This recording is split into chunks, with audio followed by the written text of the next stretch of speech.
Hello, good day. Welcome back. Please join in to learn the embedded system on ARM Cortex M4 series. I'm sure you are revising the previous sessions and you're getting yourselves familiar about different registers and how the different bus works and what peripherals are connected, etc. So if not, please go back and revise and get yourself familiarized. So it will help you once you get moving with the next concepts. Today is day 16. We're going to learn about interrupt programming today.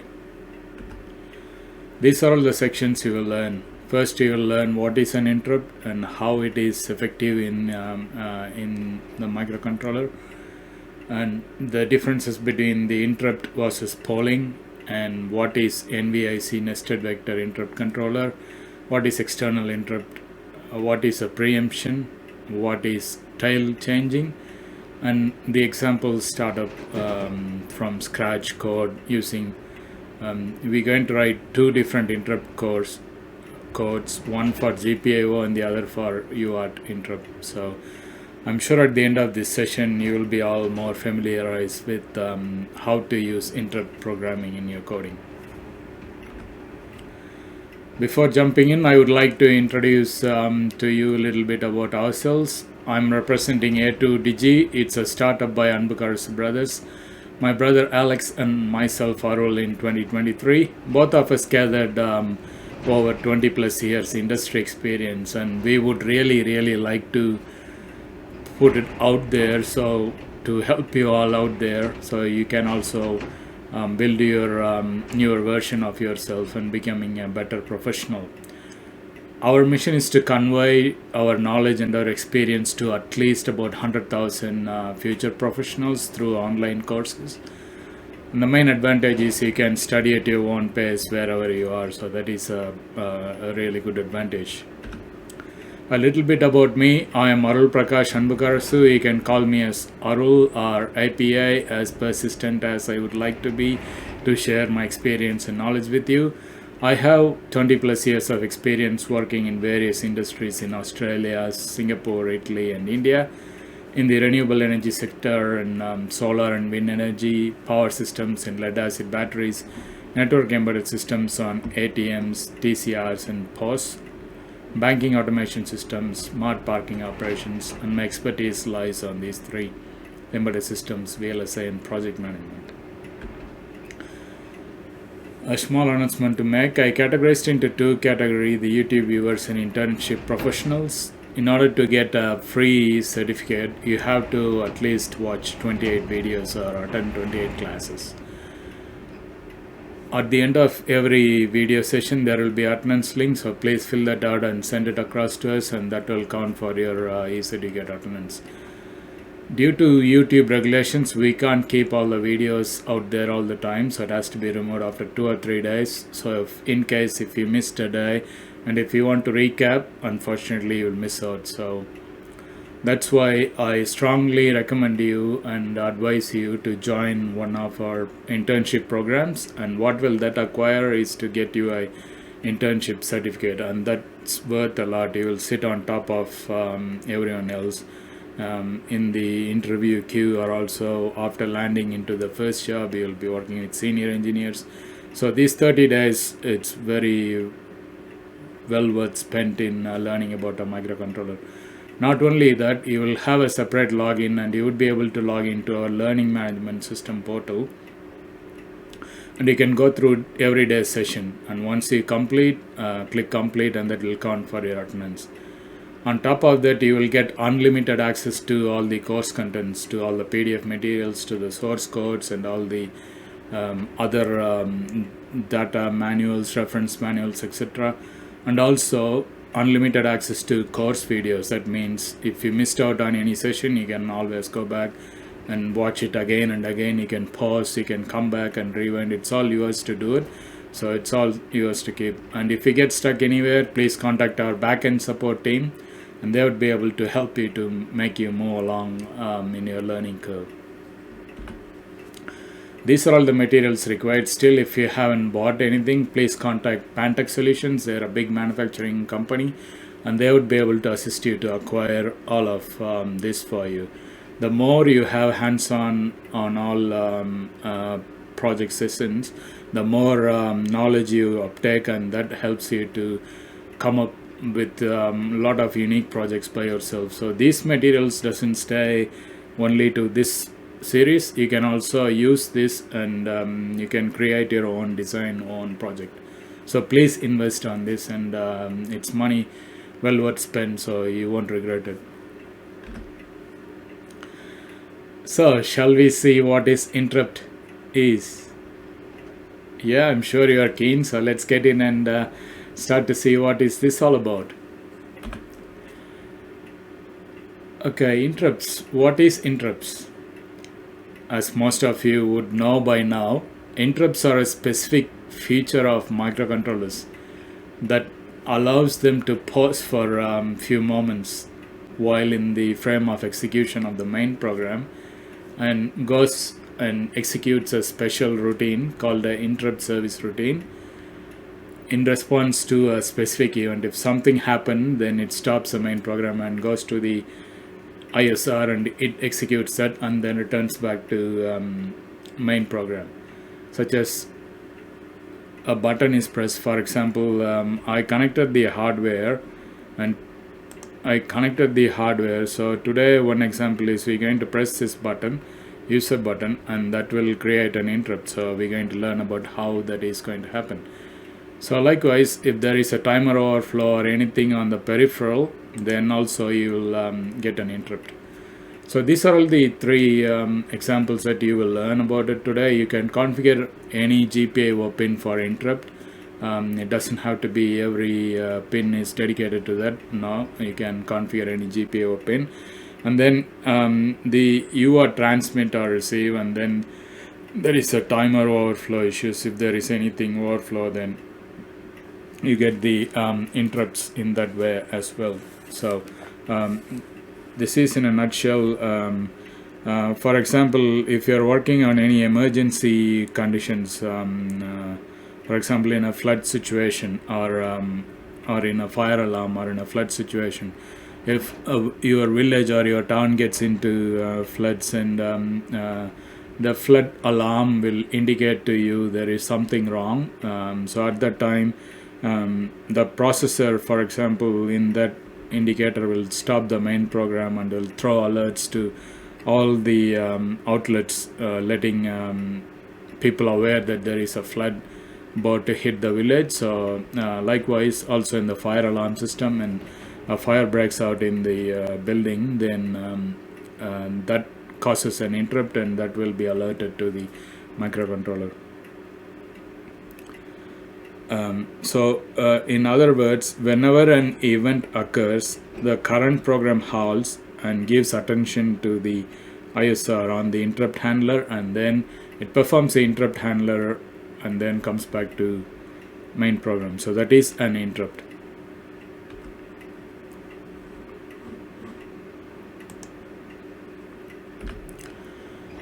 Now we discuss about the interrupts versus polling. So there is two different techniques used in microcontrollers to handle external events.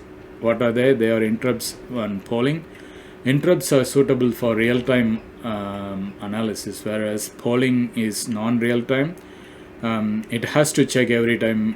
When we talk about polling, the microcontroller has to check every time whether any status of any external device or anything that happening. So it keeps checking on and on to check the status of the device, or if any change in the input or the output, then the microcontroller has to take appropriate action. So because of the constant check, it consumes a lot of processing power because it has to process all the time, whereas the interrupts are a mechanism that allows the microcontroller to temporarily halt the main program and goes into the ISR, the interrupt service routine, in response to a specific event. And then once it handles and finishes that interrupt event, it goes back to the main program and executes. So this is the main difference between interrupt versus polling. So interrupt is for real time, polling is for non-real time. interrupt, you can stop the program and you can go to the exception handler and you can finish that and then come back. Whereas in polling, it doesn't know what's happening, so the processor has to keep checking for the device updates to check for any changes, etc. So it consumes a lot of power, and also it's not for not real time. And all the interrupt service routines will be all listed in the startup code. So if you go in there and we learned about that previously in the sessions, how the vector table is placed and how the interrupts are placed in the table. So you have to follow that, and it stores on the starting point of the flash memory. If you remember, it will be on the starting point because it is in a full descending as we know in this microcontroller, so it is on the starting point. As you all know that by now STM32 F411 has 82 interrupts. Before going that, so this is just a structure of how the interrupt and the polling in the program works. So this is an interrupt. So in case of any event that happens while in the execution of the main program, it stops and then it switches to the interrupt service routine and it executes this data and then goes back. Whereas in polling, when it is in the main program, it keeps checking if the switch is on, if the input is coming through, etc. So therefore it doesn't fall into any more of the mode. So therefore it consumes a lot of processing power. So whenever it happens, then it may go to the ISR, but that's where the interrupt is really handy, so you can perform any event that occurs in the time of execution. So what is ISR? The function that gets executed when an interrupt occurs is called the interrupt service routine. Interrupt is nothing but it's also another function or the interrupt handler. So whenever an event occurs, then that goes into a special routine that's called the ISR, interrupt service routine. In ARM Cortex, there are 82 interrupts as you know, and 15 exceptions. In STM32 F411, this particular one has got only 82 interrupts, but in general ARM Cortex M4 can handle up to 240 interrupts.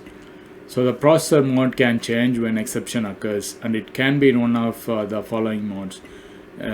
It will be in the thread mode, that is a normal mode, and whenever an event occurs, it changes to the execute the handler, and therefore it will be in the handler mode. So these two are the whenever an exception happens, it moves to the handler mode. So thread mode is entered on reset, but the handler mode is entered on all other exceptions. So this is what the ARM processor is. So you can do by SVC handler, pend SCV, fault systematic, and application code runs on the thread mode. Again, when it comes to the interrupt faults, it executes by the order of the vector table that you already learned. And once it finishes the interrupt handler, then it moves back to the thread mode and it starts to execute the main program.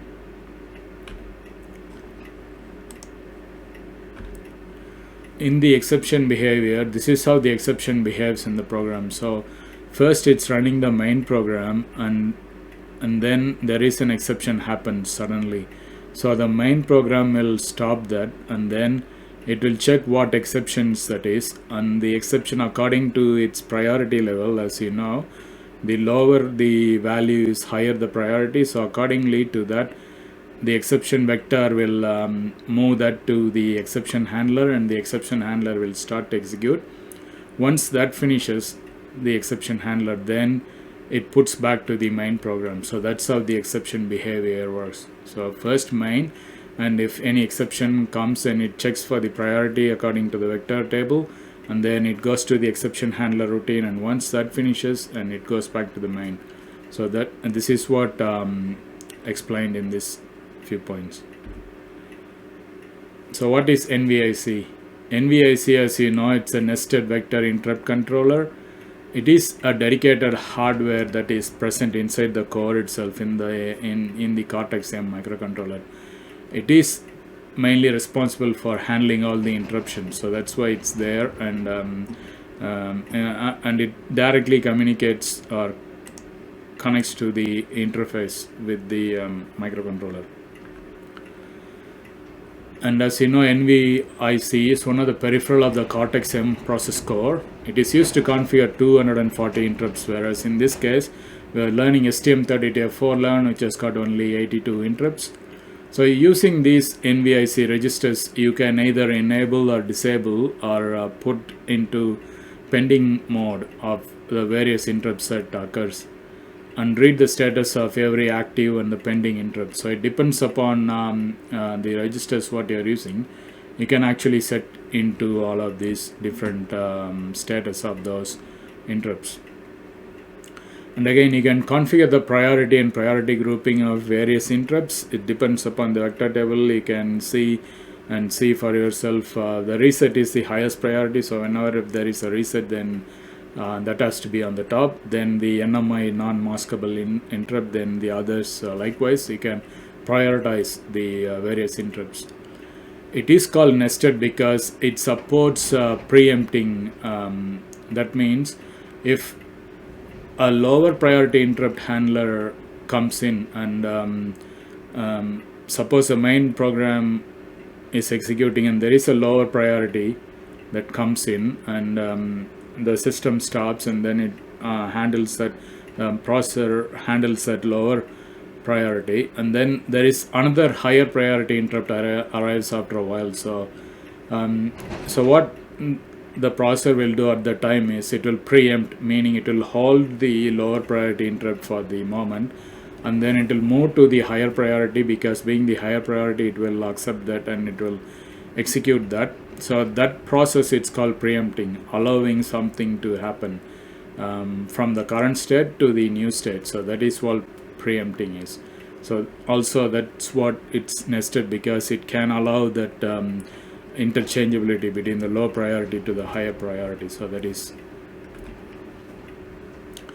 and if you check in the block diagram, it is this is the one illustrated in STM32. Components that are connected to NVIC include the I/O ports, and that has to be connected to the external interrupt controller, and the CSS, the clock security system interrupt, is connected to non-maskable interrupt lines. The peripherals, like the other peripherals, are connected directly to the IRQ lines, and the GPIOs are connected via the external event controller before connecting to the IRQ line. So this is how inside the NVIC the registers and different peripherals are connected, and the NVIC directly connected to the processor core via the system exceptions. The system ticker is connected directly to the IRQ. So these are all the steps that we learned already about how the exception and everything worked before, and this is the steps for user. When we talk about the NVIC, if you check on the reference manual, I'll go on the reference manual, just one sec.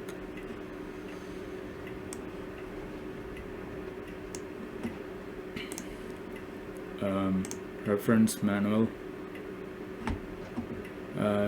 if you go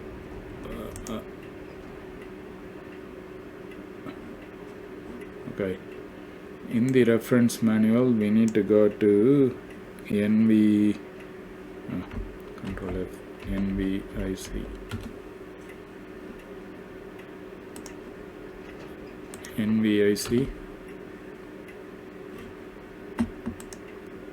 Let's go to the contents, and you can go this way. Let's scroll down to go to, I want to show you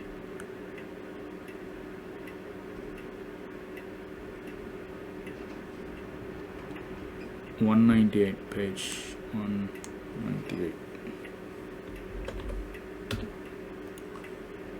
So this is the nested vector interrupt. As you know, the priority -3 is reset, and then the NMI hard fault, etc. So the NVIC will have its registers. So basically it's a 32-bit register. It is an interrupt set enable register. If it is 1, then it will be set as the NVIC enable, and if it is 0, then that will be disabled. So there, for example, if there is 2 tasks happening at the same time, with the task A with the higher priority, then when task B comes through, then it means it could hold one of the value and then pushes the other value to do and make it work. So that's how the preemption works. So the preemption is, in other words, repeating again to say it gives way to the higher priority. When there is a lower priority, execution happens, and if something happens and the higher priority comes through, and it gives way to do that, it categorizes from IRQ1, IRQ2, IRQ3. So likewise it will go. So that's how it's done. That's the NVIC. These are the steps that you learned already to write a program, which you will see shortly. And these are all the NVIC registers. If you go to page 219, you need to have all these registers: the interrupt set enable register, the interrupt clear enable registers. There is the interrupt set pending registers, and there is the interrupt clear pending, interrupt active bit. So these are all some of the registers that you will be using in the program. So NVIC registers, interrupt set enable register, you got to enable this. If it is 1, then the interrupt is enabled. If this bit is set as 0, then there is it means it will be disabled. In page 220, I guess. So I'll scroll down. Interrupt file. That's the register map. Here it is.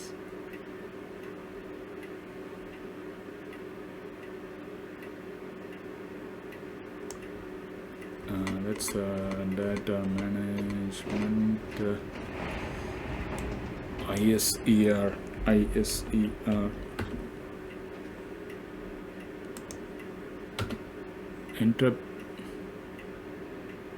Interrupt set enable register, ISER.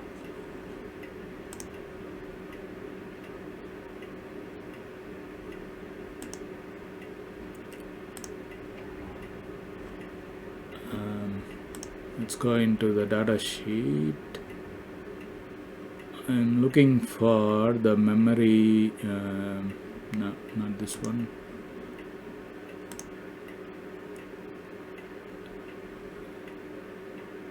System config AD CI2 CRTC. No. Maybe on this one, nuclear board. These are all the system control blocks. Cortex for fault handling, instruction set. If we go floating point, where are you hiding? NVIC, come out. Oh yeah, there it is, 4.2. So these are all the registers we just saw. Interrupt, nested vector interrupt controller, these registers.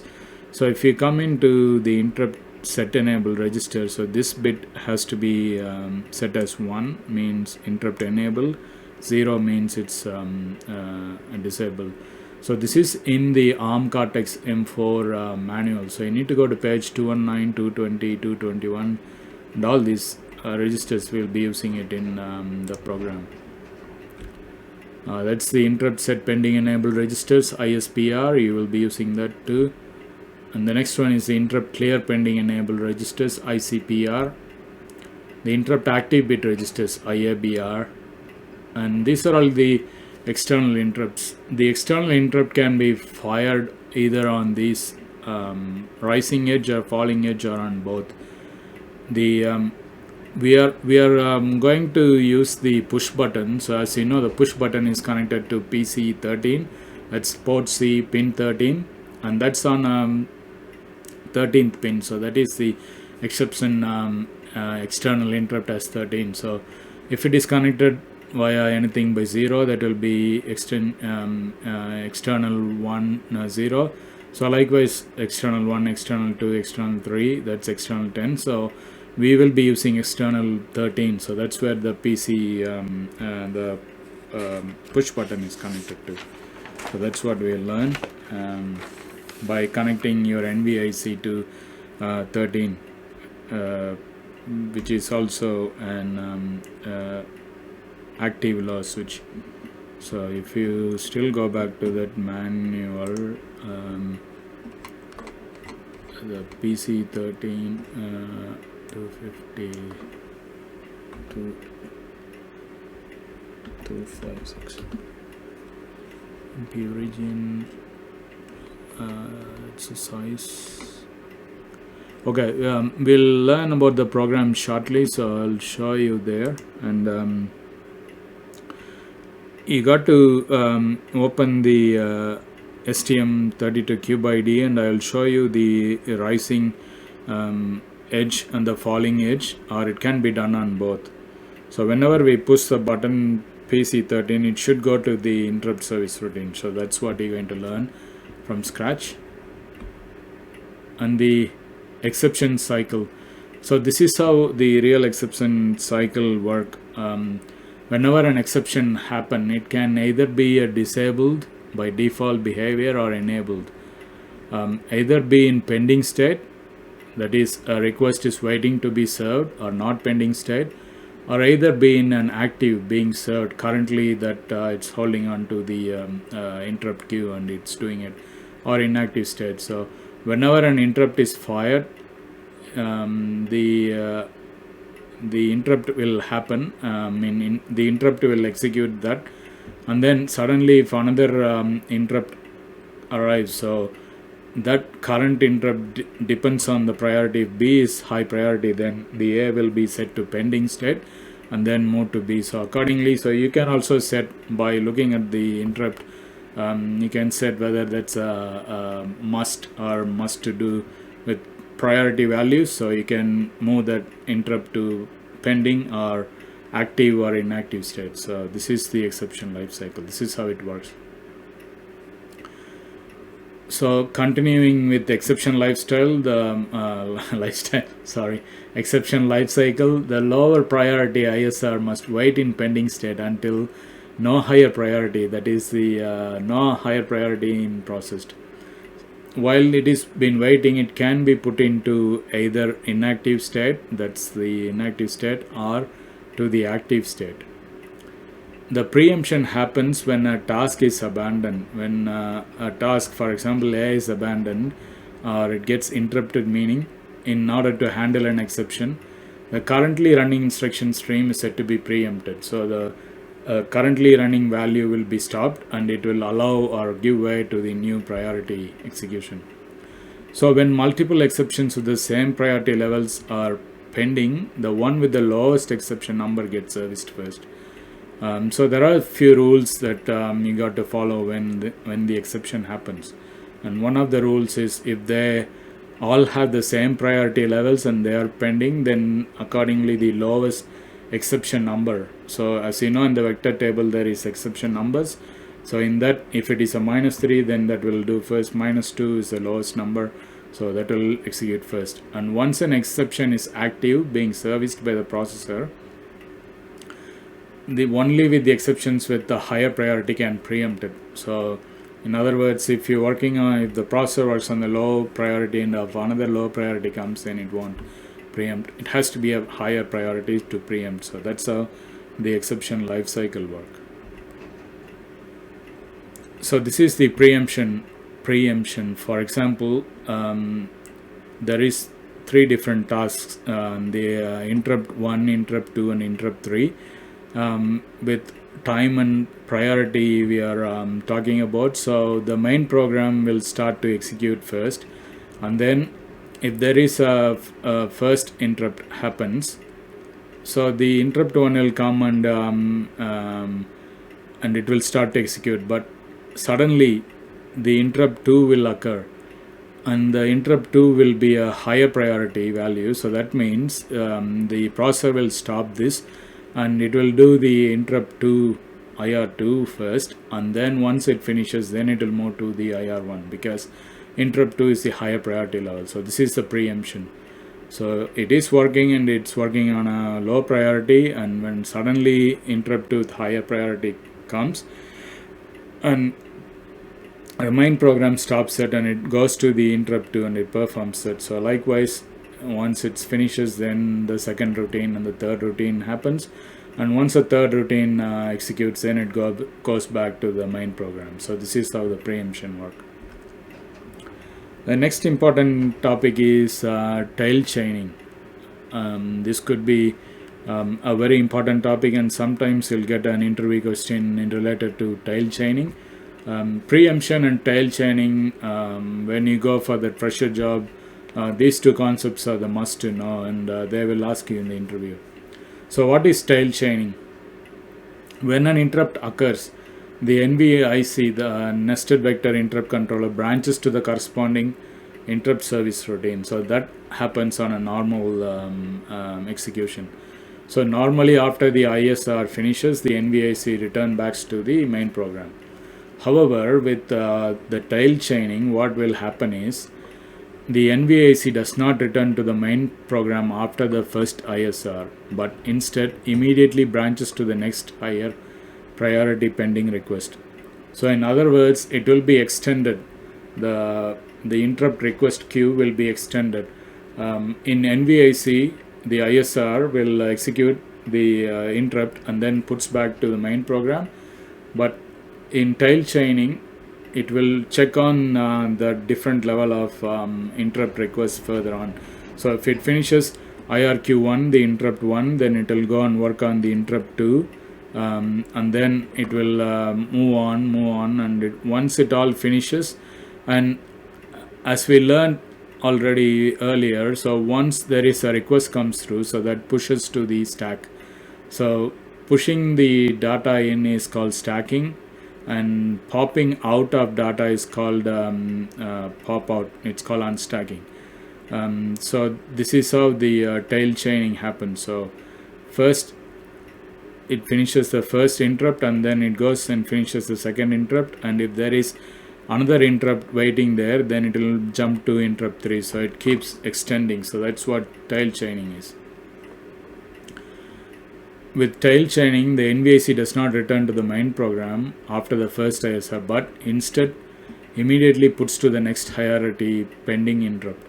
This process continues until there are no more pending interrupts with a higher priority than the one that was just serviced. This will allow for efficient handling of multiple improved interrupts without the overhead of returning back to the main program each time. So it saves a lot of execution time, because every time you have to go back and come back, go back, come back. So it takes about another few more cycles to complete the chain. So that's what it explains here. The IR1 will IRQ1 will be performed in the ISR1 register. So likewise, tail chaining is extension. It won't go back to the main program.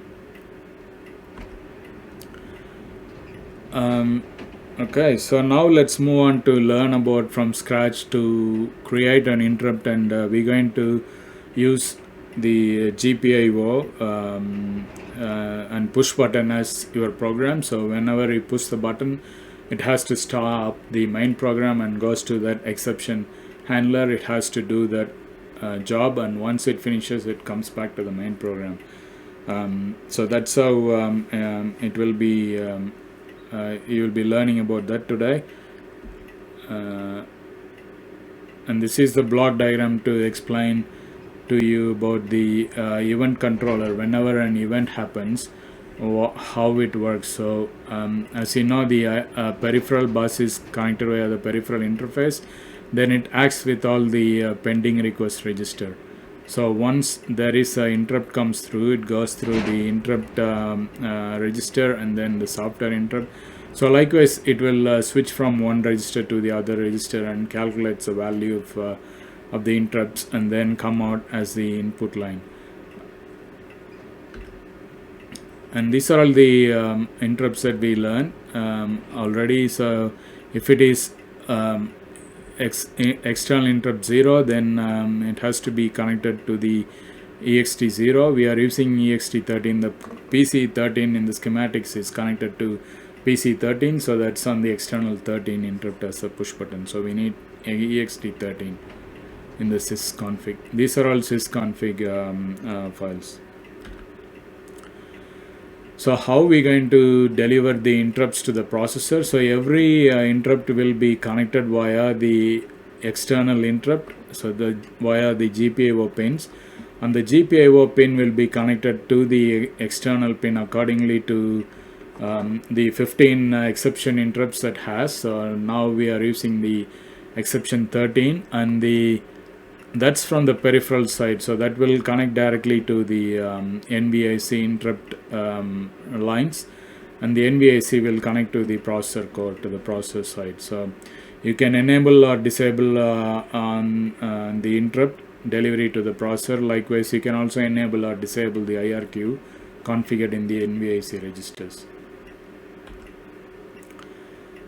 So this is the example we're going to learn about how we're going to interface with the PC13, the push button 13, and for that you need to enable the external interrupt 13 bit sysconfig, and that's external 13 is connected to the exception handler from the microcontroller side to the processor core, and the NVIC is connected to the CPU, which CPU is nothing but the microcontroller.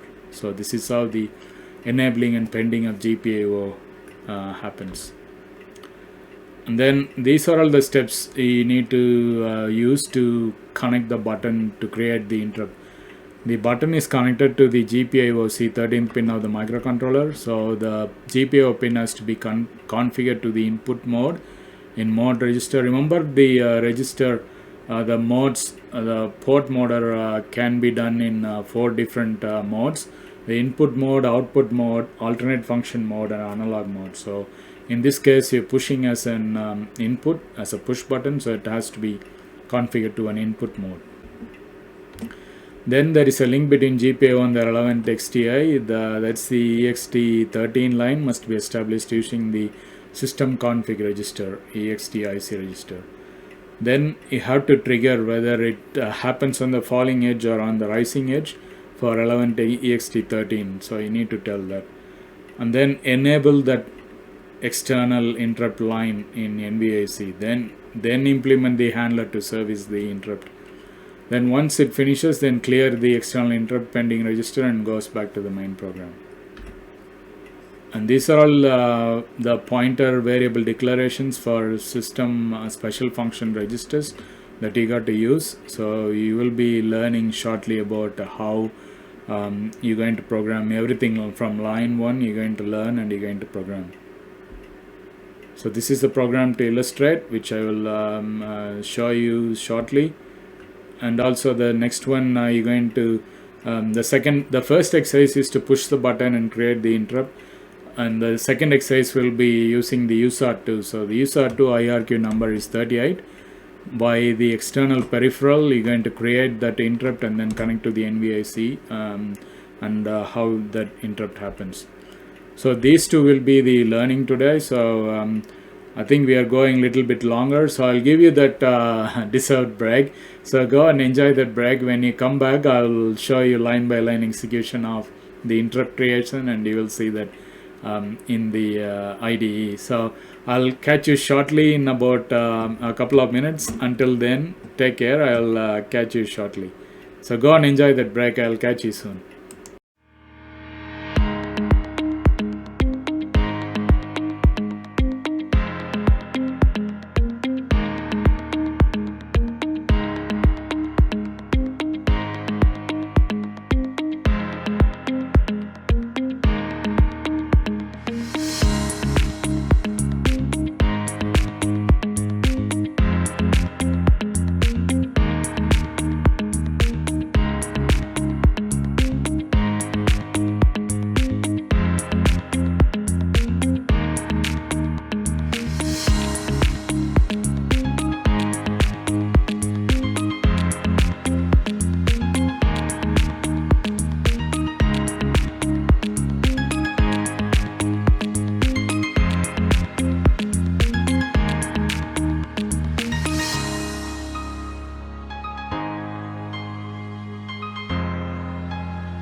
today.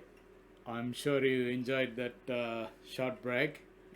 You went and grabbed yourself a drink or something, a nibble to have a bite, and you got the energy back flowing into you. So now let's get in and learn today about generating those interrupts for the GPIO and the USART, and you will see for yourself how when an interrupt or when an event occurs and how the main program halts and goes and executes the interrupt. It's all very exciting, and I'm sure you will find it exciting as well. So let's go in, and I'm going to open the STM32 cube ID and we'll start from there. So you got to double click the STM32 cube ID, and that will open in the background. It's opening. Once it's open, I'll let you know, but also make sure you connect the hardware as well, otherwise you will get error messages if you don't connect the hardware. Yeah.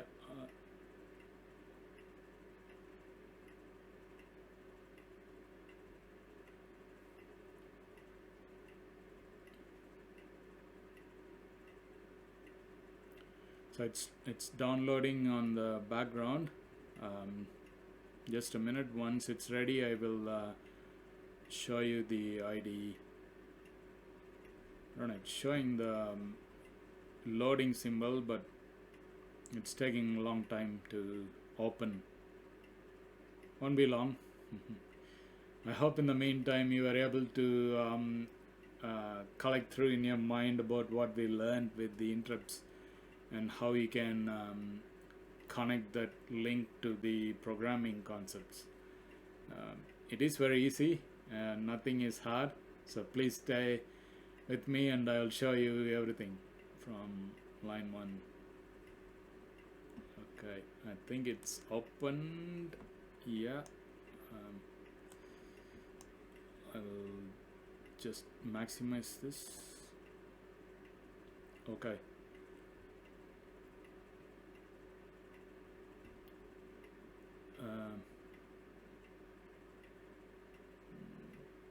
Okay, let's go to File, New, STM32 project. STM32 project, and this will allow you to set your target selection. So you got to set your board so that you can check using the output here and see in the SFRs the output. This is the SFRs, and also you can check in the console as well the output. So it's loading on the background. As you can see, the blue circle is going round and round and round. Once it's ready, it will let us to choose the target selector, but just at the moment it says not responding. So oh yeah, there it is, it started. Sometimes because it has got a lot of projects opened up that we connected to the project tree, so it has to check a lot of background view file checks and the memory locations and all of that. So that's why initially when you open the IDE from scratch, that means you shut down your computer and the next day you logged in, and the very first time when you open the IDE you will face this problem. So don't panic, it's just doing its behind the scenes check just to make sure everything's okay. Okay, now we are in target selection. Go to board selector, and then it is a Nucleo F411 RE. So this is the board, as you can see, Nucleo F411 RE board I have connected. So I'll take this view off. So type that here in Nucleo dash F411RE, F411RE. Okay, and you got that. You click here and this will ask you to click next. Now you can give some relevant name to the day. So today we are on day 16 and it is about interrupt, and we're going to use the push button, so I'll leave it as GPIO, and also we're going to learn interrupt with using USART2. So that's the name, and then set the targeted project type as empty and then click finish.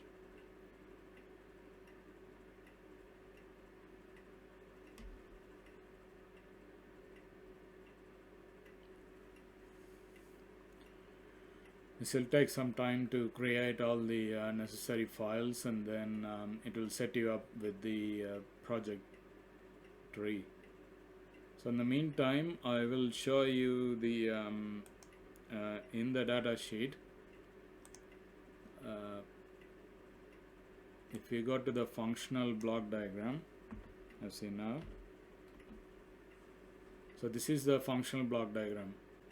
So today we're going to use a push button, and that's connected to PC13. If you go to nuclear schematics, and the push button here is connected to PC13. So I'll show you where the push button is. It's a active low push button. There it is. No, that's a reset, sorry.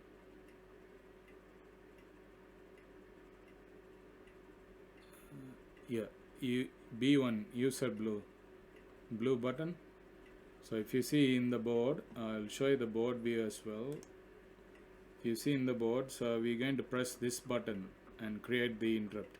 So that button is nothing but this one, B1, and that is connected to PC13, and this is the microcontroller, and we need to connect port C. So to do that, you need to enable the clock for GPIO port C, and also enable the clock for, because ports are connected to the advanced high performance bus. So you need to enable the clock here, and also which peripheral that's connected to, because the interrupts are connected from the peripherals. So we got to enable that as well. The external interrupt EXTI, because we are learning about the interrupt, so you got to use this EXTI, this one. So, and that is connected to APB2, so you need to enable that as well. So these are the two clock enables, and then you need to copy all the EXTI mask registers, all those falling edge, the pending registers, etc. I'll show you. Okay, so the project is created. Go to SRC. SRC stands for source. I'll close all the other open files so you won't get confused. So I'm closing down all the other files. So we are on day 16 under source. Double click main C. As you know, anything between these all for reference, just to say what file it is, what who wrote that program, and where your program sits. Is it in the main of the whole program, or is it the header or the footer? Likewise, you need to give some information. So anyone in the team, if they want to use it, they will read the reference file and they know exactly where to use. So that's how in the industry, this is how they do it. So this is the main program, has include stan I and int.h. I'll remove all the pre-written programs, and we'll start from here. So the first step, you got to enable the advanced high performance bus, and then enable the clock on the advanced peripheral 2, APB2. So to do that, first I'll go right click, compile the project, just to start with the .elf project, and then you need to set up the debug configurations, and then you can go to the SFR registers, and you have to pick all the necessary registers from there and use it in the program. So that's what you're going to learn now. So it's loading. building project, it's on 19% now, as you can see. 0 errors, which is always good. Now go back, right click, debug as STM32 application. That will directly take you to the edit configuration. So you can click like that and it will automatically link. If not, you can click as debug configuration and then choose the file. So it's all linked.elf. Go to debugger, make sure in the interface you set the board, the programmer, because the nuclear board comes with the built-in programmer for debug options. So you need to click on that, enable this, and then the serial wire viewer enable as well. Then go apply and then OK. So this will set and download the program, and it will be ready for the board, and you can start to do your debug troubleshooting. So I'll take this view away from you so you know the program what I'm writing. Okay. So 0 errors, 0 warnings, which is a lovely thing to see as a programmer when you see that. But also when you get errors, that also gives you a really good time, because you seeing some error and that makes you to learn, because through errors only you can learn. If you don't get any error, then yeah, you do learn, but not new things. When something pops up as an error, then you know next time. So it is always all good. Okay, so now we are in debug mode. So I'm going to go to window, show view SFRs. Show view SFRs. So today we are using the interrupt, and we are using STM32F411, the nuclear board. The first step is you need to enable the GPIO. The GPIO will be, first you need to enable the high performance bus. That will be in the reset counter clock. You have to enable the AHB1ENR. AHB1ENR, so click on that.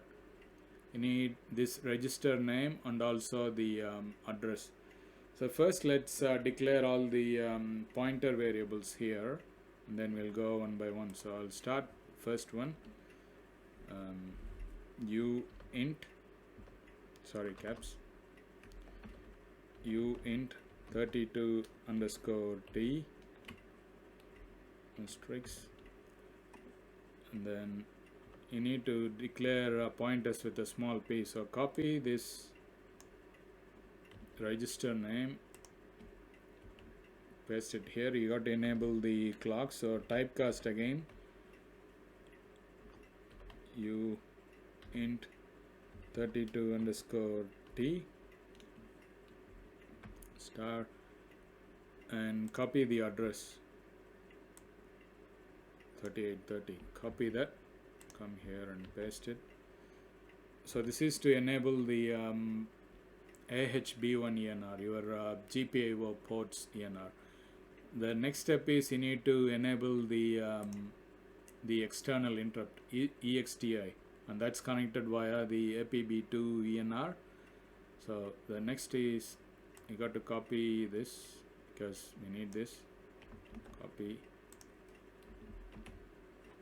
and then APB2 ENR, the second register. You are enabling the peripheral bus now, APB2 ENR, and then typecast, and its address is, you have to copy this, come here and paste it. So we got two addresses. So this is to enable the clock for GPIO-C, and this is to enable the clock for APB, or you can say EXTI, external interrupt.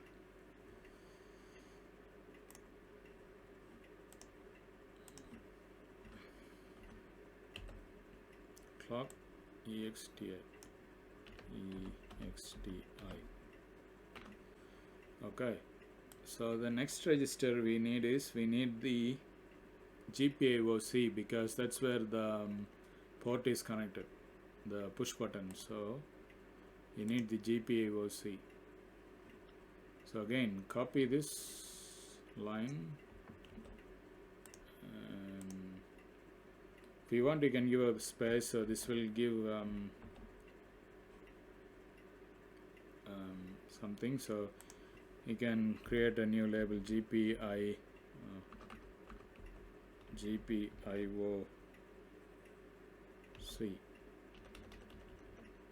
Then you can copy that address 0800 4002 0800 422 08. It's better to copy and paste, because by typing you sometimes make a error. So yeah, this is to for enable the port GPIOC. Oh, sorry, my bad. GPIOC, done on this. Okay, so copy this, and now we need all the registers for the EXTI register, the falling edge, pending registers, and all of that. So I will go here and paste it 3. So the next one is you need the EXTI PR, the pending register. So you need to look for the EXTI, which will be here, EXTI. In this EXTI you need you will be using all these registers. So this is the falling edge, falling time, falling trigger selection register. This is the rising triggers selection register, and this is the pending register, and this is software interrupt event register. So in our program we only need the pending register and the IMR register, the interrupt mask register, and we are going to do the falling edge. So we need this FTSR. So first I will copy the PR register. So it will be EXTI PR,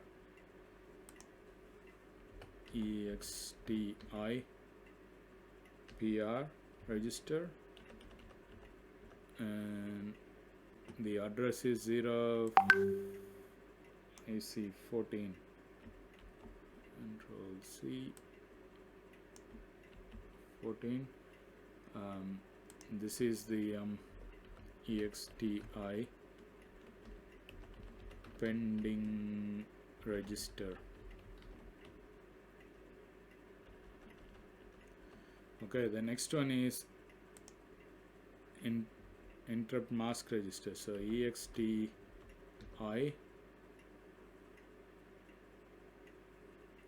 IMR.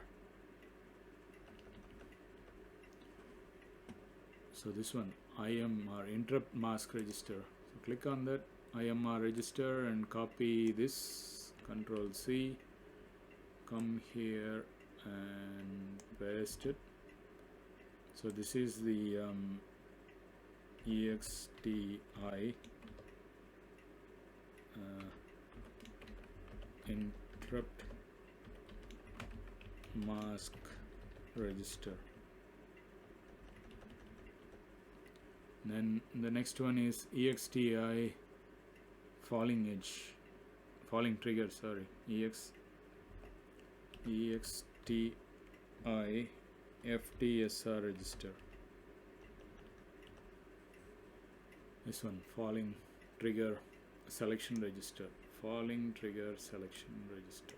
Copy the address, come here,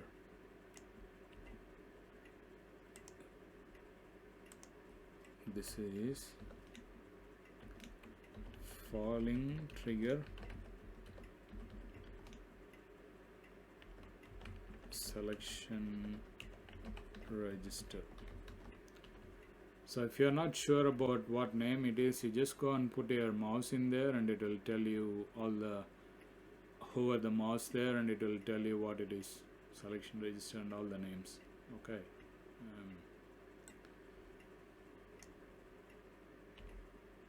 EXTI, and this is port GPIO. Okay, so now we got all the registers. Now we need to go to the control registers. For this selection you need to, because we are using the falling trigger selection register, so now we need to go to the control register, which is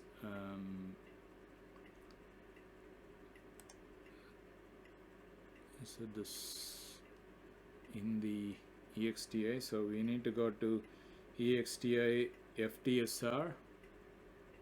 Yeah, in this FTSR you need to go for system config registers.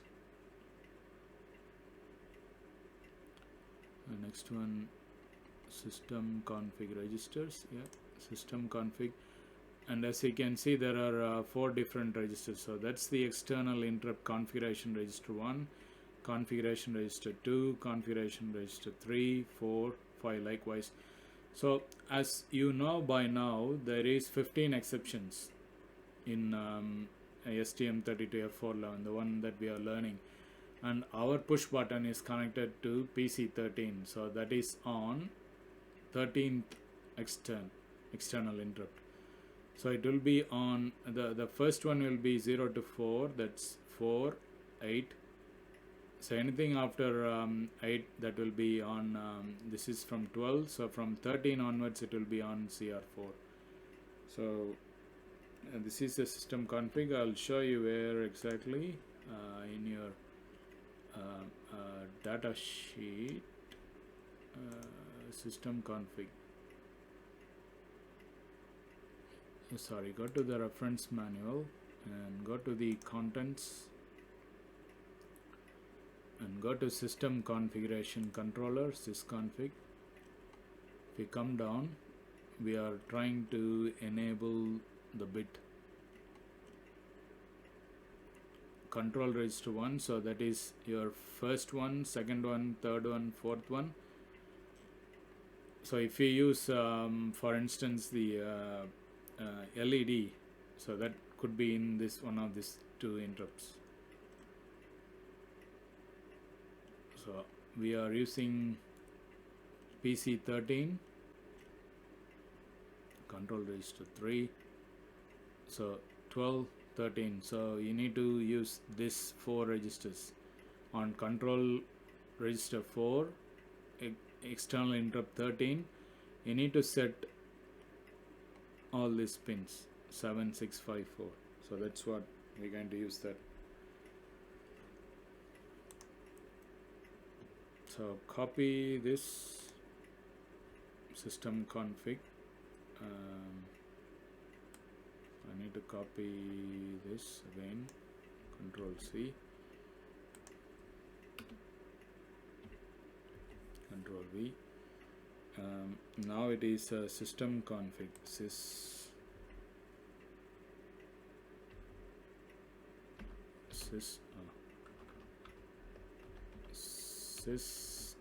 config,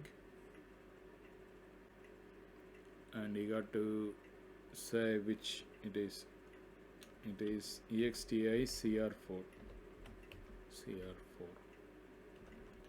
and then copy this address as well, Control C, come here, Control V.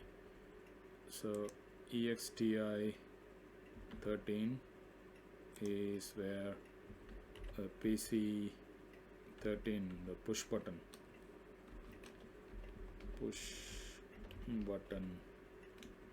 from nuclear schematics. If you check on the schematics, this is what you will see.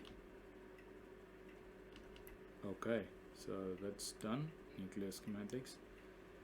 And the next one, we need to set this as the priority. So we need to understand which address register this priority is set to. As you know, PC13, it is the 13th external interrupt, so therefore go back to the manual, the data sheet, and I think it is on page 47, the vector table. Oh no, that's alternate function.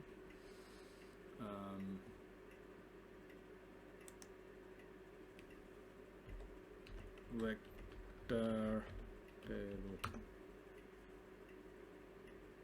nested vector table, boot modes,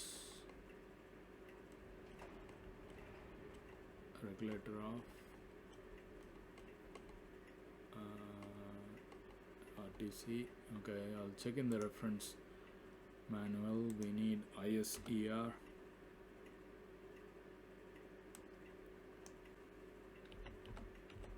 vector table.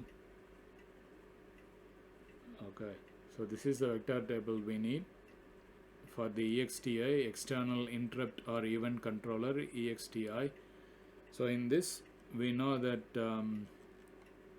we're going to use the external 13 EXTI, so that this is the external 0, external 1, external 2, 3, 4. Likewise it will come down. What we need is we need to look for the position number, which position it is. EXTI 17, there it is. This is the EXTI 15 to 10 and its position is 40 and its priority is 47, so this one. So we need to use this. Okay, EXTI 15_0, so that is external interrupt and that's connected to the NVIC. If you see the block diagram, you will see that that's connected to the NVIC. So go back to the code. You need to go to ARM Cortex because the NVIC is connected in here, the register, NVIC register. So we need to use the interrupt service E1 as you know, interrupt set enable register.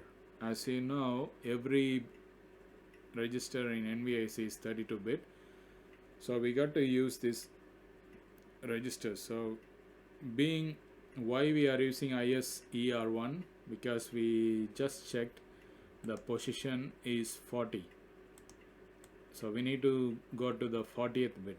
So every register is 32 bits, so ISER0 will have 0 to 32, ISER1 will have 33, 34, 35, 36, so 40th position, 40th bit will be in ISER1, so that's why we're going to go for this ISER1.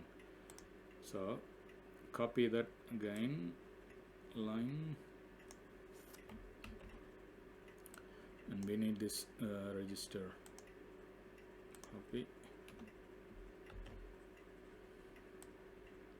So this is the for interface controller with the microcontroller. You need the interrupt set enable register 1, ISER1. If you don't know, just go here and hover the mouse, it will say interrupt set enable register. If you open this, so this will be the bit that starts from 33, 34, 35, 36, 37, 38, 39, 40. So the 8th bit we are after. So 32 NVIC underscore ISER1 and copy this address. Copy EXTI 13 and NVIC. If we put this and position 40, priority 47. So if you write it here, then you would know why you have chosen that. Okay, so that's done. Oh,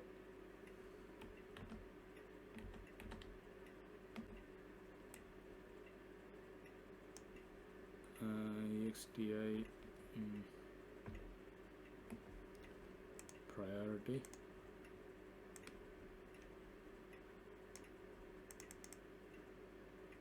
Trying to delete only that. Okay, delete only the nucleus schematics.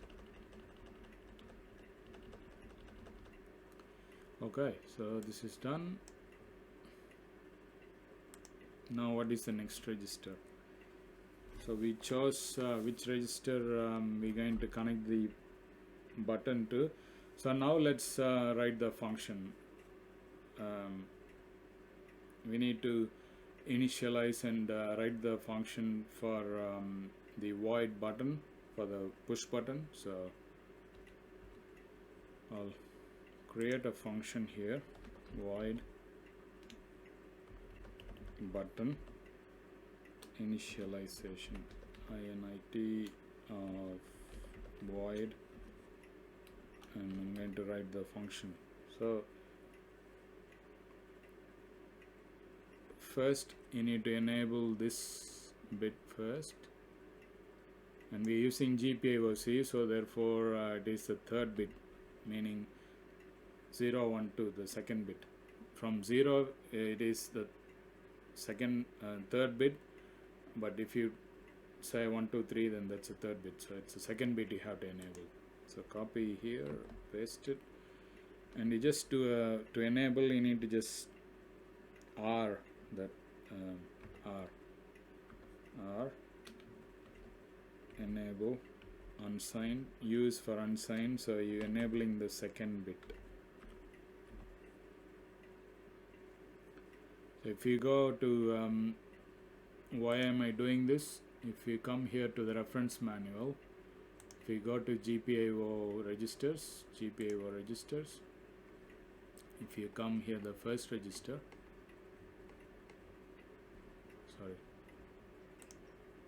GPIO registers. So if you come here, we are enabling the GPIOC. This is port model, the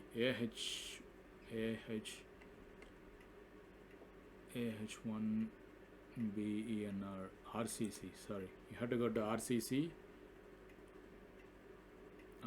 register, reset and clock control. If you come here,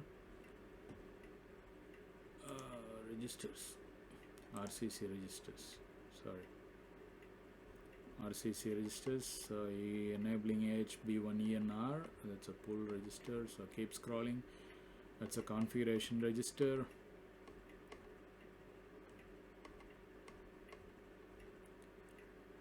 AHB1ENR,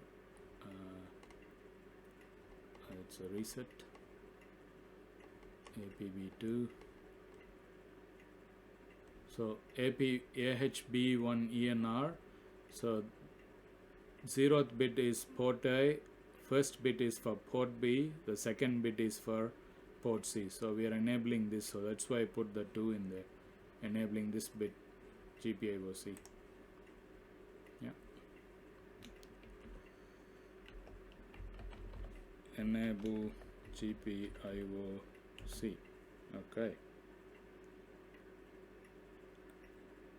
And the next one, you need to enable the peripheral where it's connected to. So copy this, paste it here, and then simple R, R1U 14, shift it 14 times. I'll show you why. So again, go back to APB2ENR, go to APB RCC registers, click that, and then go to APB2, RCC, APB, AHB, APB2. So APB2, you need to enable this bit, system config bit 14. So that's why you have to left shift come to this bit. So bit 14, system config, you need to enable that for the system configuration controller. So this is the one will connect with the external interrupt, so you need to enable that. Okay, and then you need to enable the control register for the external. So copy this,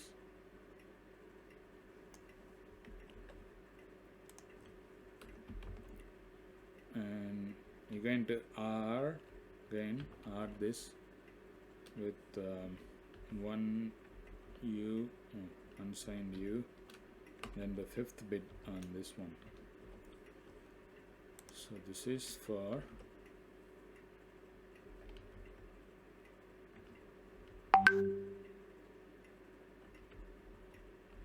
enabling sysconfig, and this is for enabling sysconfig control register 4. So if you go back here to the contents again, go to sysconfig register, go to, I'll minimize this so I can go faster. So go to sysconfig registers, and you need to enable the control register 4. So if you come here, we need EXTI13. So to do that, because we're going to set this as an input, to make this as an input, EXTI13 bits 5. So if you come down, if you make this as an input, you got to write EXTI13, this bit as 0, 0, 0, 1, 0, which is external interrupt. So for port C, it is connected PC13. So X represents which pin, so 13th pin. So you need to set that as 0, 0, 1, 0. So you need to enable the bit 5 as 1. So that's what I said here, 5. So enable that 5. So we are enabling the register. Okay. So now you need to tell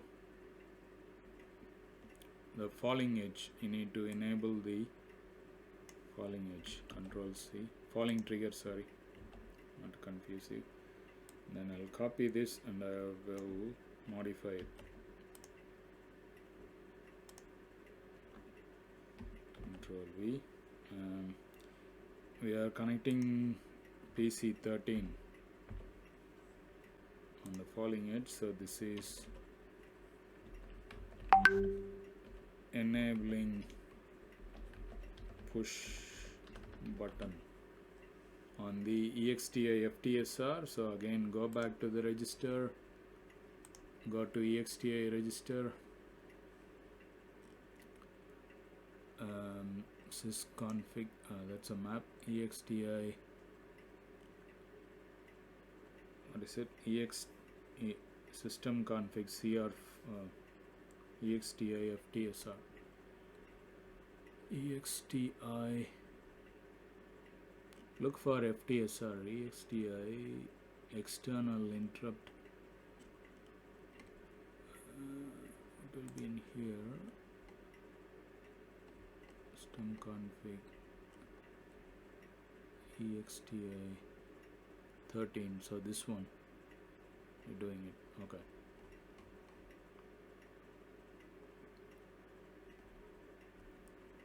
EXTI FSR, EXTI FTSR. So come to the STM32 F11 FTSR. So we are enabling the 13th pin, this one, TR13. So this is where the button is connected, so we need to enable that. And then you need to do the mask, the XTI IMR. So copy this register as well, you got to enable this, Control V, and then you need to copy this,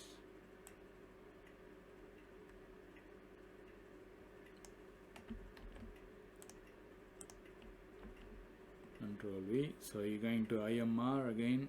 IMR, you linking that to the 13 M13 MR13. So the 13th bit will be enabled. Okay, and now you need to set the position now. So to do the position enable, you need to go to the register where it lies, the 32-bit register. Copy this, paste, and you got to enable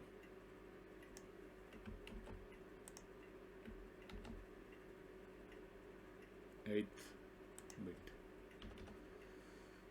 So 32 plus 8, 40th position. So you're enabling the EXTI 15 EXTI 15 to 10. You are using EXTI 13, which is position 40. So that's what you're doing it here in this line. So you just enabled. Very good. So now I'll just go into the main program and I'll just call the initialization, the button initialization. So what did we say? But small case button init off. So I call the function, and now you got to write the interrupt handler for this. So to do that, you need to go to startup file. This is the startup file. So copy the exception 15. Oh, sorry. I'm in the linker description. Oh, somebody was yelling. Okay, this is the startup file. You have to copy EXTI15 handler name, EXTI15, EXT1234, this one. Copy this name, because we are generating the interrupt by an input. So you need to copy this and call the function. So go here, go to the main program and write a program for that. So void interrupt handler, you're creating the interrupt, void of, write a function. So we are just using the printf statement. So printf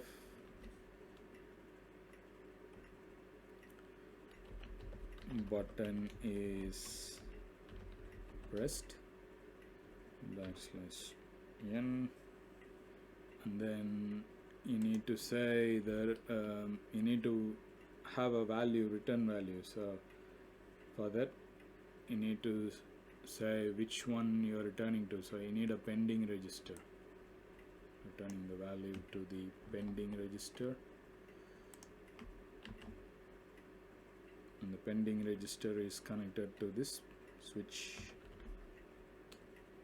push button 1U13. Okay, so now we did all the program and everything finished. Yeah, now just save and compile the program for start. So build the project, right click, build project.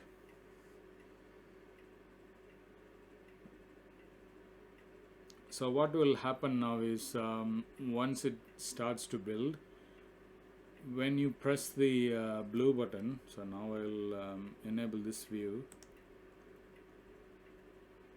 enable the view. So when I press this button, this blue button, this I'll take the view of the program. The main program has to stop and it has to come and execute in this line, the printf section.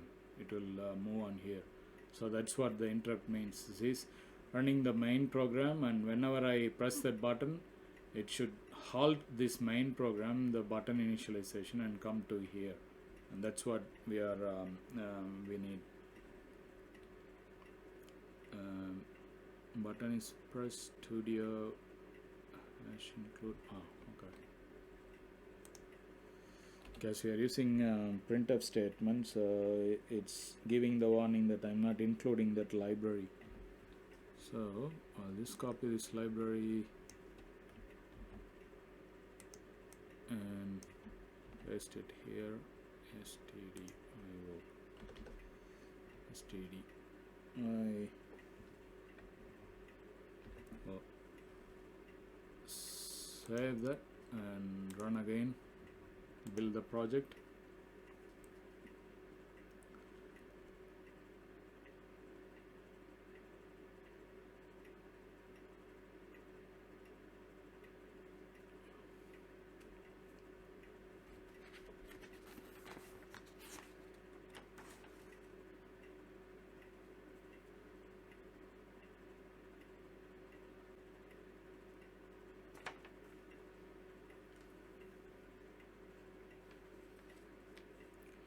Okay, so we included that file. So now right click, debug.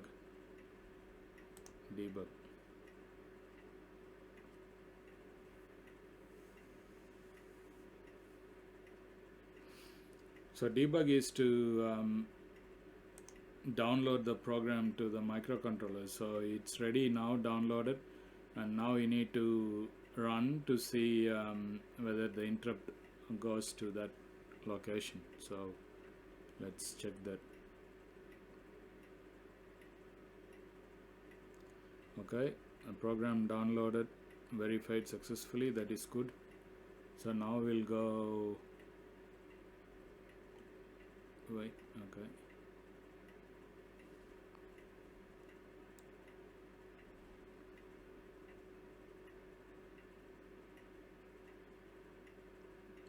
So I'm going to run the program.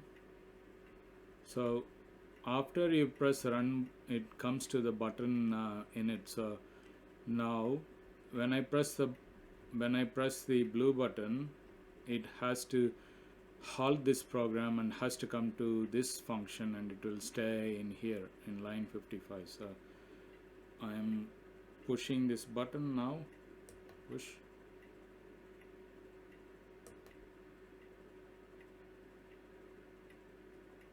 I pushed, so I need to terminate and relaunch again, and then push the button, terminate and relaunch.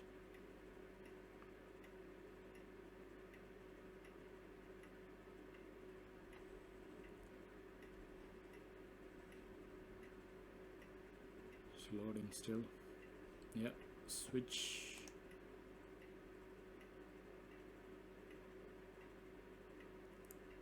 Now run the program, run. Now press the button.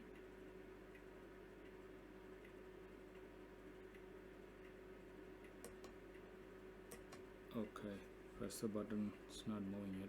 Okay, let me try something, change this to, I'll take this view off, so I'll do some minor changes and see. Volatile, create this as volatile. Control-C, Control-V.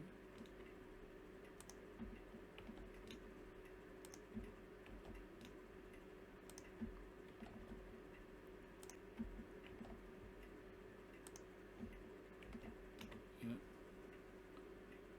Now terminate and relaunch. So it should work now with the volatile function. Just checking my notes. You are okay. Good. 0 warning. So it's going to go in, and once it switches, then I can hit the run button and show you how, when an event occurs, how it stops. Okay, switch the main function and moves to the handler that we generated, the XDA. Okay, so by default the program will halt here. It shows that it's in initialization mode. So I hit the run button, program is running. So I'm coming here and pressing the button, blue button.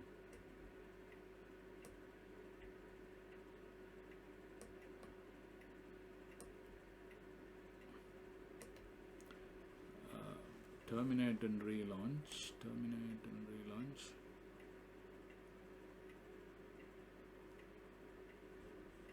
Okay.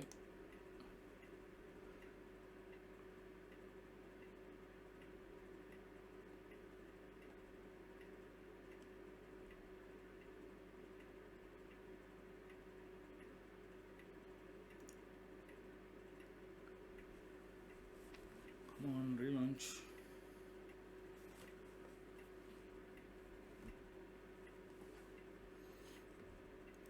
I'll call this function. Create the function.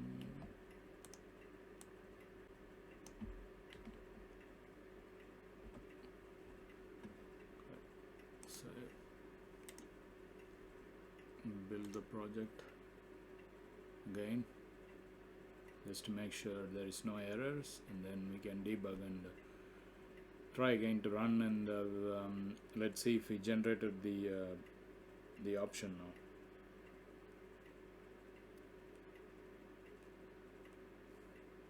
Okay, that's good sign. So debug.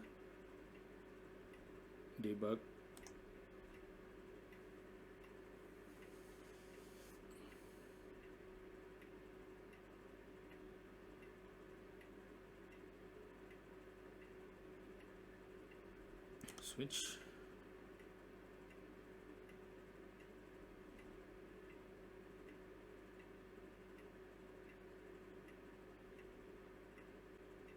Okay, so pressing the blue button now, and running.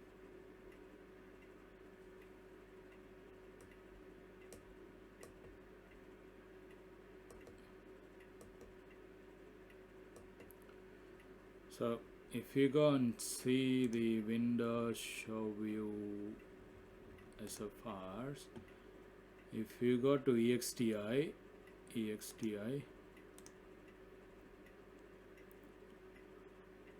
the error reading value. Okay, error reading value. Why there is an error? 8th bit. ISER1.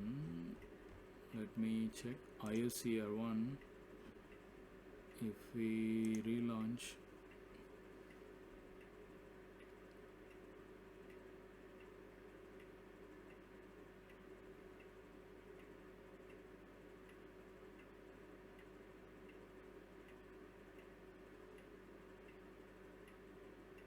switch 13th bit, 5th bit, 14 to, and then int minor void.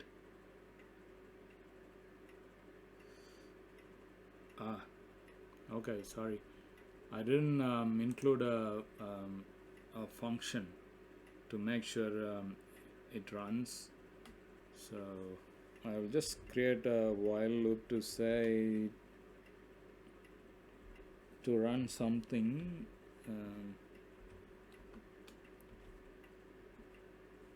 Okay, to run something. You don't need the for loops. This is some function. Then go to the handler and copy. So now if I go save, terminate and relaunch, this should work. So now it should has some while loop function.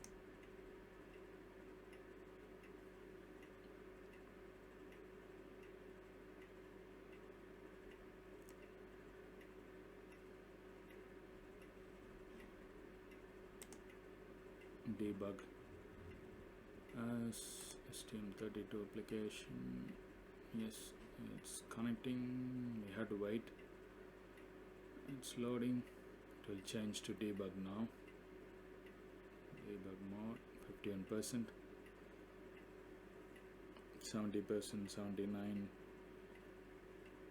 89. Yeah, switch.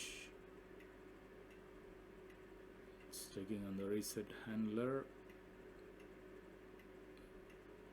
Yeah, okay, you go now and click run and then press the interrupt.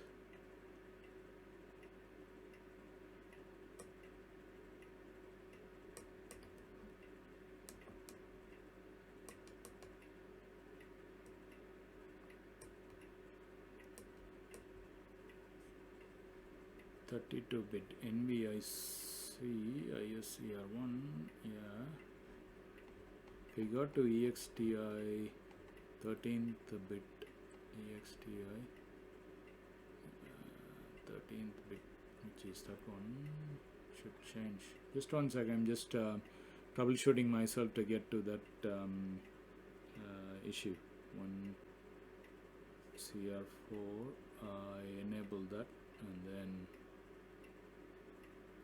FTSR and IMR 13, yeah, then NVIC is 8th bit. Yes, so only you don't have to separately call this, so let's see.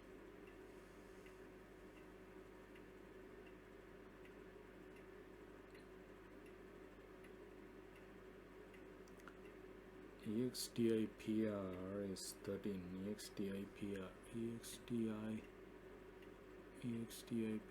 13, returning EXTI PR 13, yeah, okay. Let's see. Interrupt handler, everything is there, void, yeah, and switch.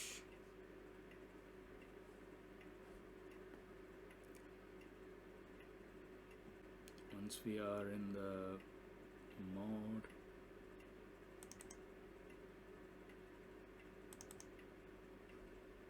and run,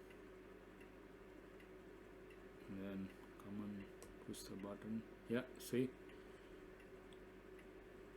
I clicked and I set a breakpoint now, so it's halted the main program now. As soon as I press the button, it's going to the interrupt. So I'll do a relaunch again. So you just watch. That's the interrupt we are introducing. So I just created a breakpoint there just to show you where the program stops. So switch. By default, it started to download and it starts to execute and it runs. It is in the main program, so it is running. So suddenly when someone is pressing the interrupt, you watch, as soon as I hit the push button, the cursor from button in it on the main program will jump to printf statement, meaning the button is pressed. You got to go and run the program again, so it will start to run and then hit. See, as soon as you press, it jumped to printf. So so that's how it is. Let me see if I can show in the output as well. Okay, if I click start trace, okay, I will run again.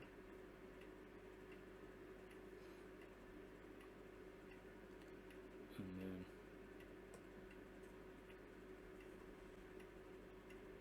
start trace. Okay, it's working. So please go and enjoy that break. When you come back, I'll show you how to generate the interrupt using user2. So I'll catch you shortly in about a couple of minutes. So see you then.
Hello and welcome back. I hope you enjoyed that break. So now let's get in and learn about how to generate the interrupt via USART as a peripheral interrupt. Okay, so I'll just stop this program. I'm going to use the same program so on the receive. So just copy this program and I'm going to save it here, and I'm going to rename that for interrupt USART, so you would know 16. I'll take this view off so you won't get confused. Copying and setting the project name as day 16 interrupt underscore USART RX2. Yeah, just hit copy and that will generate another program. So it's generated, so it's there, interrupt USART2.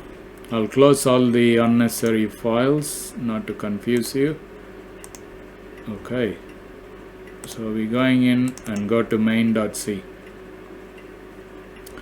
So this is the other day you learned about USART2, about transferring and receiving the data. So this is the same program we're going to use, but I'm just going to modify just a little bit so that we can use and generate this register.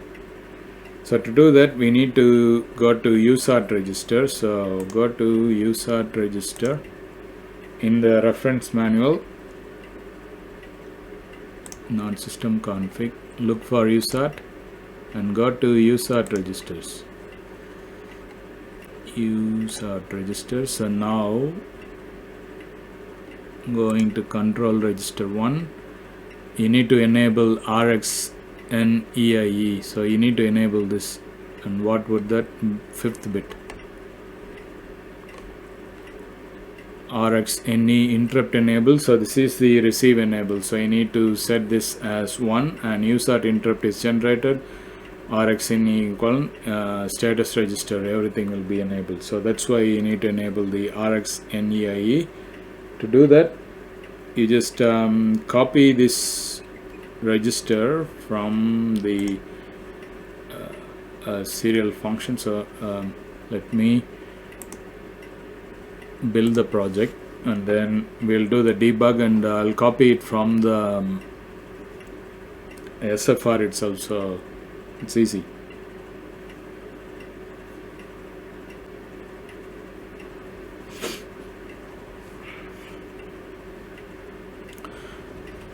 So as you know, the USART is 38, the pin number or the position number for the IRQ is 38, so that's what we're going to use.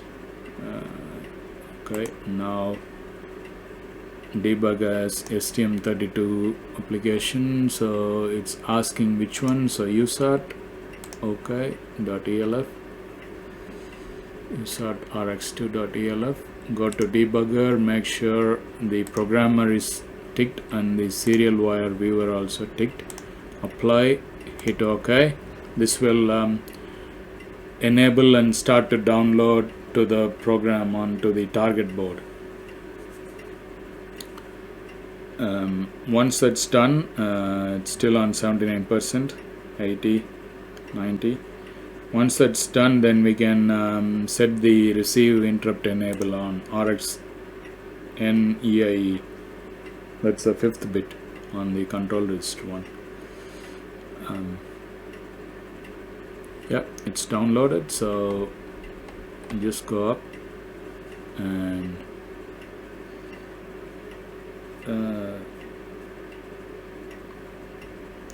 you got to first define that, define the USART value, the IRQ value. So hash define USART2 underscore interrupt request number is IRQ, sorry, IRQ number is 38. So that's standard.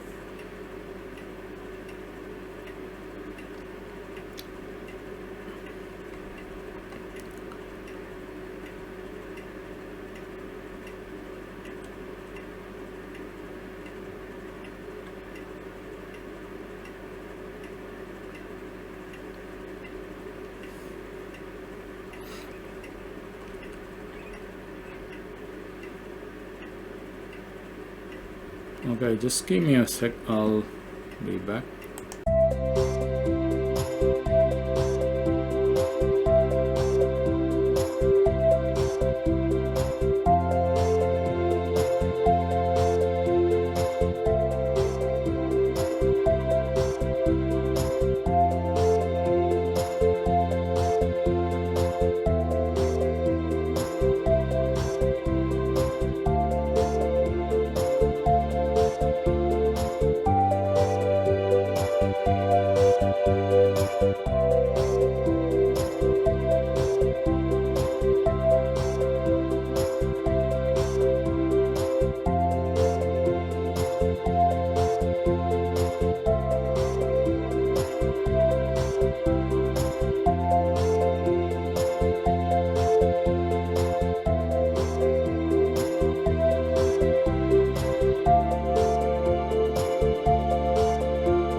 Hello, welcome back. Sorry, I was checking something else and I got interrupted.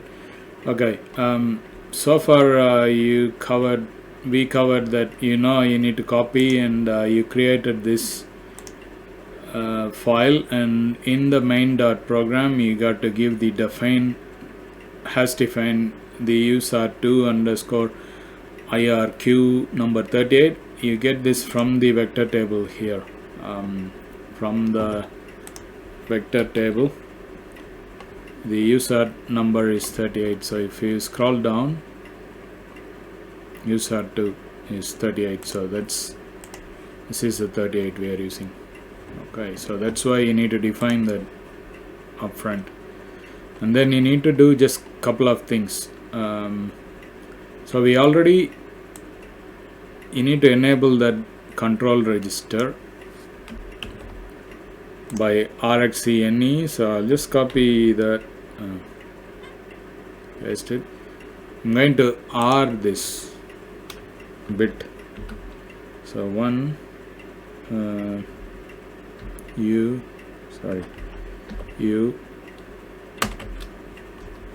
fifth bit, the Rx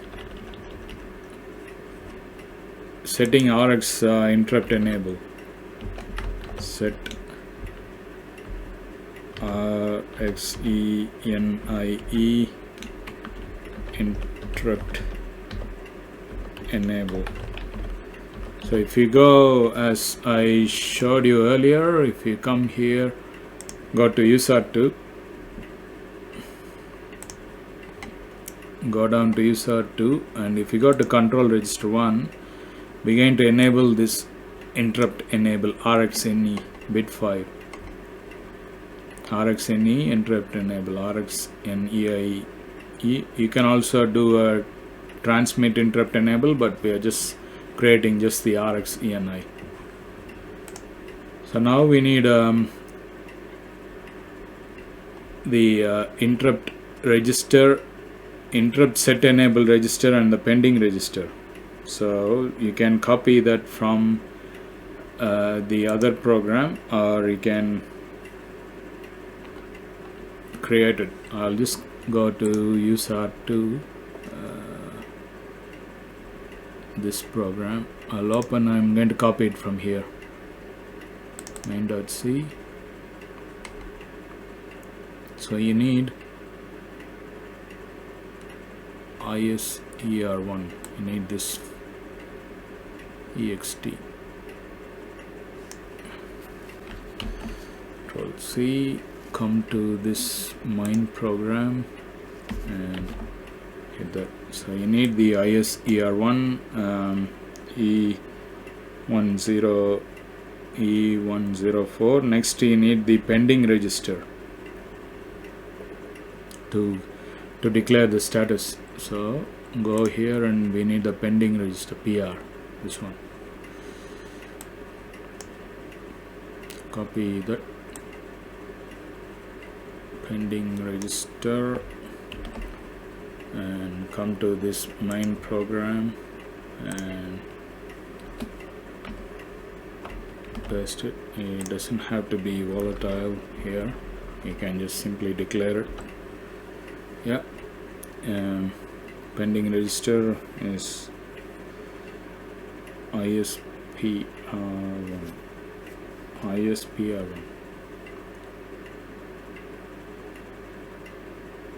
Oh, we are connecting with the NVIC. Okay, NVIC ISPR1, this register, interrupt set pending register. Okay, not external interrupt. Oh, okay, sorry, it's a peripheral. Sorry, my bad. P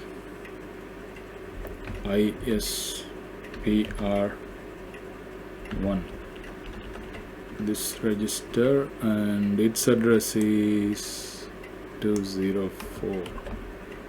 Its address is 204, and this is a interrupt set pending register. NVIC interrupt set pending register.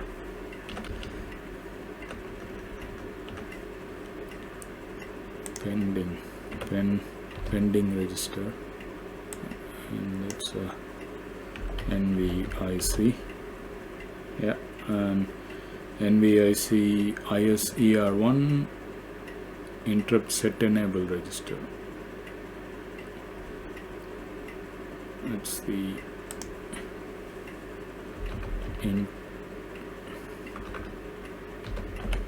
interrupt set enable register. Okay, then you don't have to do anything. We already set the bit here. All the other program should be okay. Okay, now we need to create the handler, the USART handler. So I create a function, go to the startup file, copy the function name from the startup file. So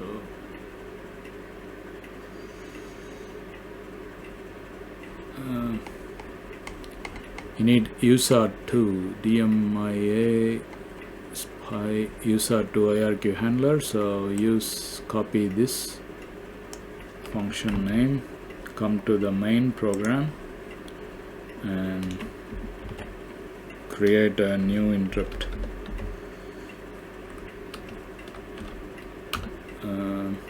So you need character C. You're just creating an interrupt using the USART2. So you need to set the pending register ISPR1. Where is ISPR1? Yeah, you need to use that.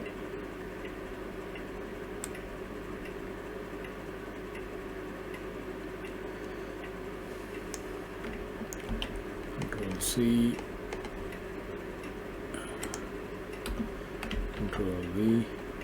So this is a NVIC register, NVIC ISPR1. Go up here and change the name as well, NVIC underscore ISPR1. Yeah, okay.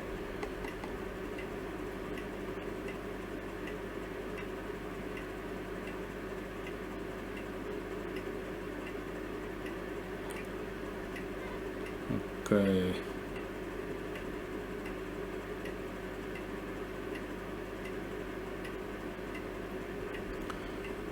Let's see, enable. So we also have to define the register here, the ISER1. So this one, we haven't enabled this to set to the position 38. We need to configure that.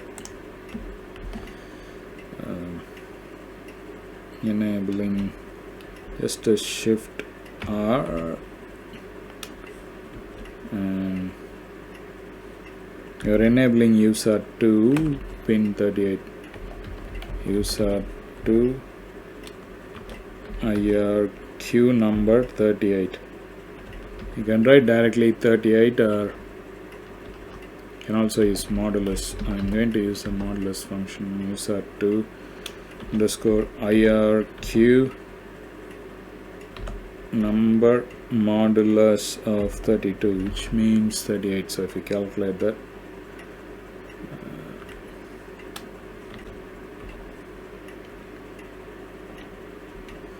so we are enabling ISER1.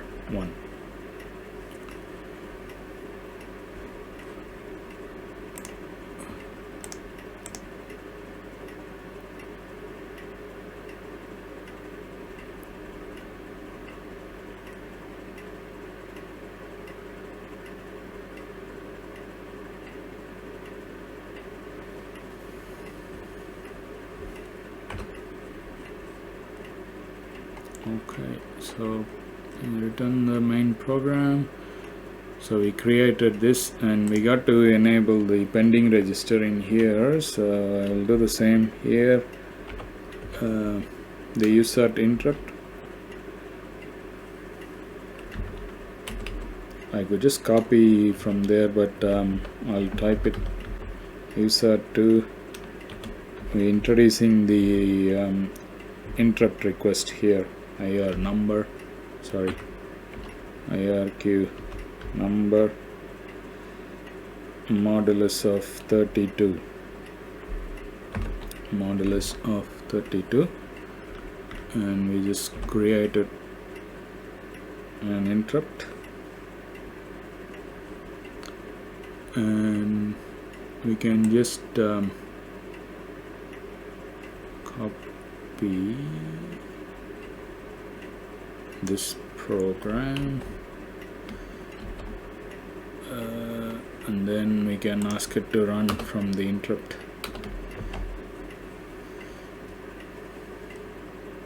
Yeah, should be SPR1. Okay, we declared here.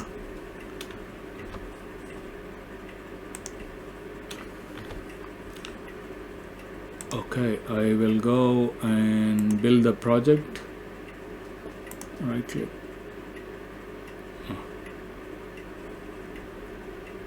Build project.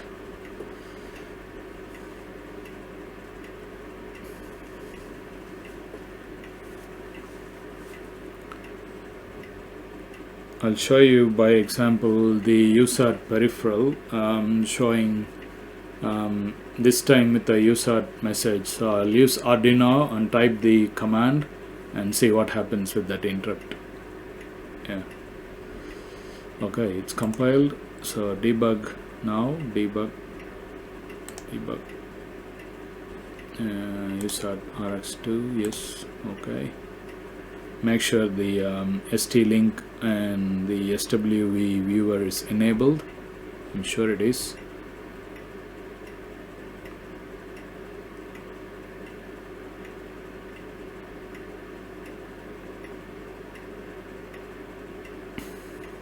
It's going. I'll set a breakpoint so you would know when I run it will switch over here. Okay, downloaded successfully. So I'll hit run here and open the Arduino IDE, and I'll show you the program. So from the program, if you hit A, the LED should come on, and anything else, whatever you type, it should be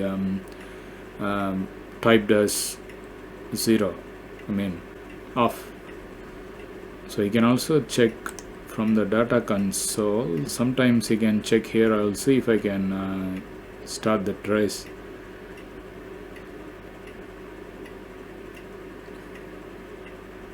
Okay, the ID is opened. Arduino ID, it's opening.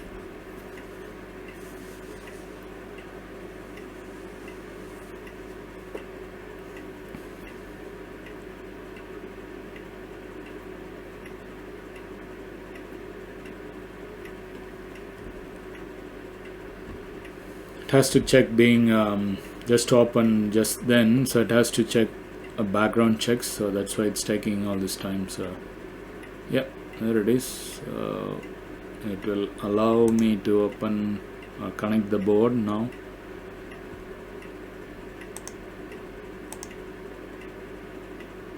Select board.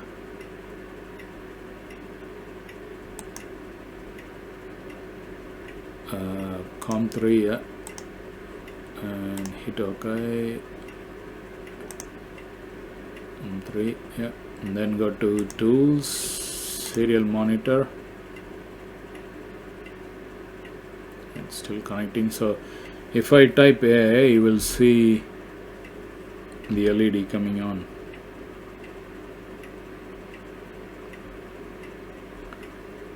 Type A. See, because sorry,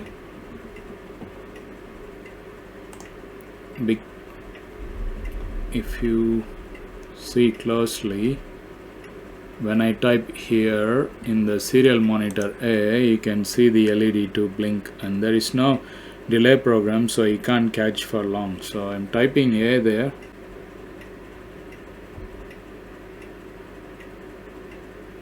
and hitting enter, you will see the LED blink. See, just the blink. If I type B, nothing will happen. Only if I type A, see this LED, it will do just a quick blink. See? Okay. So this is how you have to set the interrupt via the peripheral. So now this is working. So now you learned the two different interrupts. So I'll take this view off and let's finish. So this is how you have to do, and let's go back.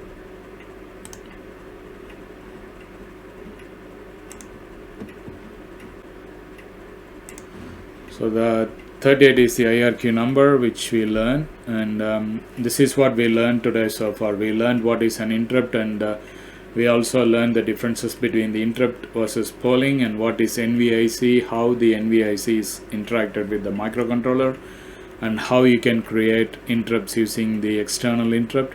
And you learned about the preemption and the tail changing, and also you learned elaborately about setting an interrupt from a GPIO point of view by the push button PC13, and also the USART interrupt. USART2 you created and you verified that to create the interrupt, and you can see the output on the LED. So today's mindset lesson, as I said, you have to side by side, when you learn skill set, you also bring the mindset as well. So the thing that I would like to let you know is to respect your own decisions and practice it daily. The more you think in positive terms, the more it will lead you to the success. So be consistent on your decision.